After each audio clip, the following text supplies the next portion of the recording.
अस्सलामुअलैकुम, मैं हूँ शिराज अहमद शराजी। एक हकीकी कहानी के साथ। कहानी है बदनवानी यानी करप्शन की।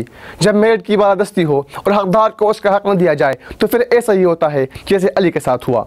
अली बटग्राम का रिहायशी है। एक गरीब घराने से ताल्लुक़ रखने के बावजूद अली ने इम्तियाजी पोजीशन के साथ आला तालीम हासिल की। अली ने सिविल इंजीनियरिंग में सोने का तमगा लिया और मुलाजमत तलाश करने शहर चला गया। आगे क्या हुआ आइए आपको दिखाते हैं। सुलेमान, जिसका ताल्लुक एक बासर सियासी खानदान से था, उसे इस मुलाजमत के लिए चुना गया। सुलेमान हर काम में हिस्सा और कमीशन के चक्करों में पड़ता रहा।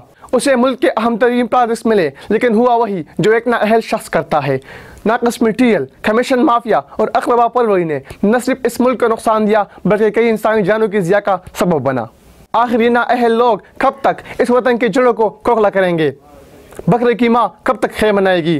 कानून नाफिज करने वाले इदारों की हाथ सुलेमान की गिरबान तक जा पहुंची। उसे करप्शन और इंसानी जानों का जिम्मेदार ठहराकर गिरफ्तार कर लिया गया। नाजरीन, आपने देखा, जब मेरिट की बालादस्ती का ख्याल न रखा जाए, हकदार को उसका हक न दिया जाए, इदारे सियासी दबाव में फैसले करेंगे तो फिर सलमान जैसे ही लोग पैदा होंगे और ऐसे हादसा रोनमा होंगे।